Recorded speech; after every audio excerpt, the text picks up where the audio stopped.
In a quiet, unassuming suburb, a young boy named Morty Smith lived an ordinary life. He was awkward, anxious, and struggling through high school like any other teenager. But his world was anything but ordinary. In his grandfather's garage, nestled between shelves cluttered with strange inventions and half-finished gadgets, Morty's fate was constantly being rewritten. His grandfather, Rick Sanchez, was no typical old man. He was a genius, perhaps the smartest being in the universe, but also a reckless, alcoholic mad scientist with no regard for consequences. One night, Morty is rudely awakened and dragged from his bed. Rick, reeking of alcohol and excitement, has built a new portal gun, one that can take them anywhere in the multiverse. Without explanation, he shoves Morty into an adventure across space and time, dodging alien warlords, escaping intergalactic prisons, and experiencing horrors beyond comprehension. It is the beginning of something far bigger than Morty could have imagined. Each episode brings a new reality, a new horror, and often, a new existential crisis. Rick drags Morty, and sometimes his family, through bizarre scenarios, turning themselves into pickles, cloning entire civilizations, or outsmarting cosmic beings that see humanity as insects. The adventures are wild, ridiculous, and often brutal, but underneath the absurdity, a deeper story unfolds. Morty, initially terrified and helpless, begins to change. He learns, adapts, and sometimes fights back. He stops idolizing Rick and starts questioning his actions.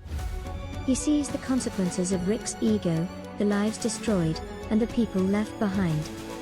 And yet, he can't escape the pull of adventure.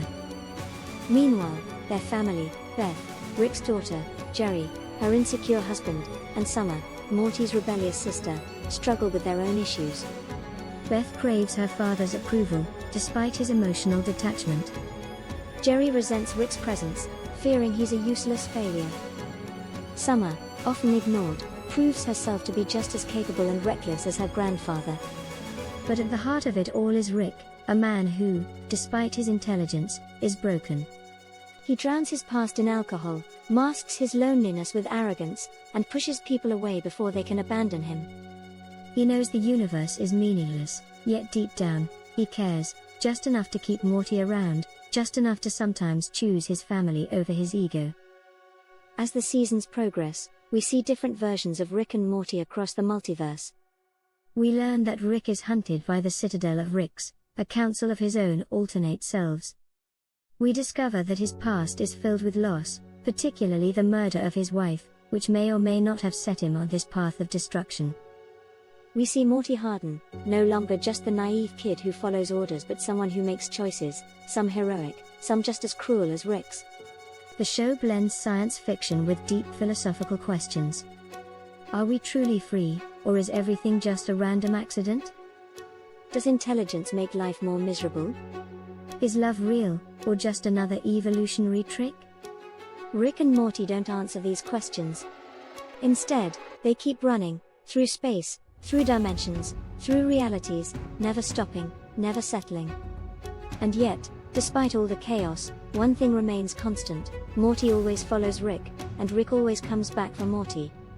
Whether it's out of love, habit, or simply because he doesn't want to be alone, Rick never truly leaves. The show doesn't end with a grand conclusion or a moral lesson. There is no final destination in the infinite cosmos. There is only another adventure, another universe, another reason to keep going. And so, Rick and Morty step through the portal, disappearing once again into the